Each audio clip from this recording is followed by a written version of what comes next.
All new in Eclipse 11 is the 11.0.3.2 update. And on today's video, I'm going to show you step by step how you can install the update yourself. And don't forget that if you have up-to-date support, then there's no need to call to activate your license. We've already done that for you. So right now, my Eclipse version, if I open this up, is version 11.0.1.10. This is the Eclipse 11 release version that we released last July, but today we're getting a small update. I'm going to close Eclipse, and I'm going to go to our website at eclipsecat.com. I've already logged into the site, but if you need to log in, go ahead and do so. I'm going to go to Support, Downloads, Eclipse, and AccuCap. The new version of Eclipse is still just called Eclipse Setup.exe, and you'll see that it says Eclipse 11.0.3.2.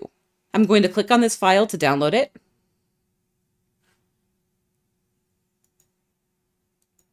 And I'll save it to make sure that everything is saved before I try to install it. The download has finished and Windows is wrapping up, and in just a moment I'll be able to start this install. But before I do begin the installation for the new version, it's important that I don't have any other version of Eclipse open on my computer.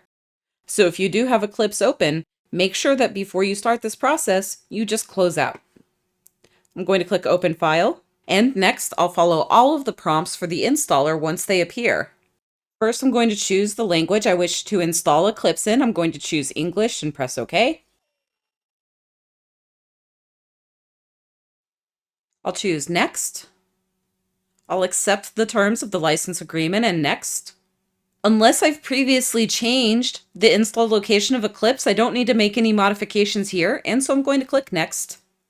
I'm going to choose the flavor of Eclipse that I typically use. This determines what your default Eclipse settings will be if you try to import default settings from the eclipse.set file.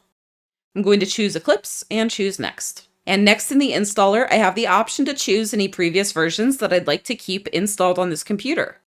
If you don't want any previous versions, then go ahead and leave all of these unchecked. I'm going to go ahead and check all of 3 of them since I routinely use all 3 versions. And I'll click Next. In this window, you can choose a complete default installation. However, if you choose the custom setup, you do have the option to select the visualizer category and disinclude it from the install.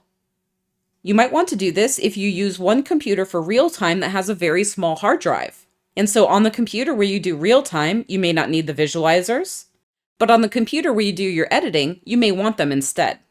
And so in this instance, I'm going to choose Complete and then Next so that I do get just everything. And next I'll click Install to begin the install process in earnest. During the install process, you might get a warning that indicates that you'll have to reboot after the install to complete the process. If you get this message, just press OK and remember to reboot once you're done installing.